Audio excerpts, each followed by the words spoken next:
Hey everyone, this is Roger with True Method Pool Care, making you the pool care expert. In today's video, we're going to talk about 5 simple, quick, easy tips to help you with the monsoons that we've been having in Phoenix and Scottsdale. It's been a rough 2 to 3 weeks for us out here in this area. Lots of wind, lots of rain, which actually is a good thing. The wind, not so much for your pool. So me and our team, we've been out here trying to work as hard as we can. Excuse my attire, we've been just the humidity, sweating every day, but that's what we do. But what we wanted to do is to help you and to remind you again on 5 simple things you can do.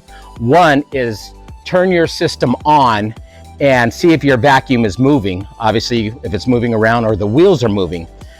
If they're not, one thing you can do, again, with your system on, is pull up the vacuum. I actually have it off right now, but I don't know if you can see. It was filled with leaves. So sometimes leaves, debris, and as easy as one simple twig can get stuck in the gears, and that will prevent the vacuum from working. So that's a simple tip number 1. And again, I don't know if you saw that, but a ton of leaves just came out of the vac. Step number 2, let's go do that right now with the pump basket. Step number 2 is actually the skimmer basket and the pump basket. So I misspoke, so excuse me. But I just pulled this out right now. You can see heavy debris of leaves. Again, this is preventing flow. And also as water is flowing through here, it's getting all that organic material and it's actually gonna put it right back into the pool. So you wanna empty that out completely. The next step,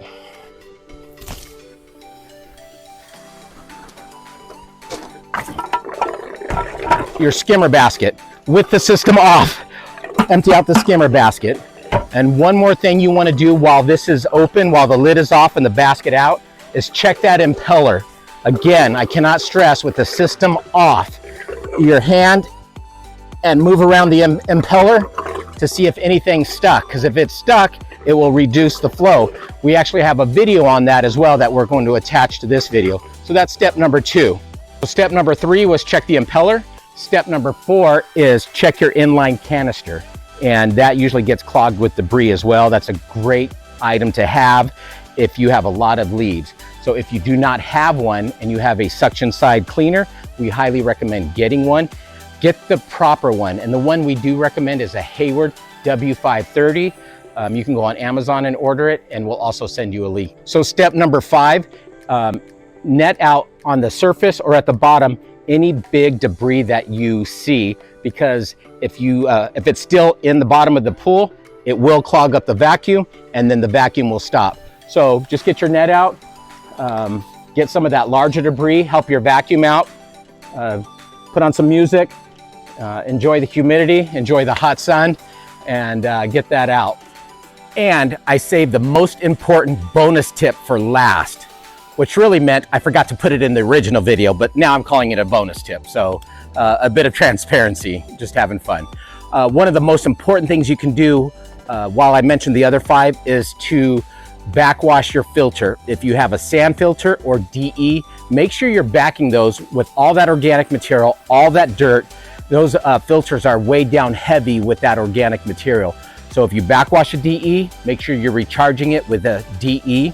If you have a sand filter, just backwash. If you have a cartridge filter and if you haven't cleaned it in 2 to 3 months, I would recommend cleaning it now. Typically, we wait every 4 to 6 months. I doubt we're gonna have any more excessive storms like we've had the last 3 weeks. We're due for another 1 or 2, but clean those filters.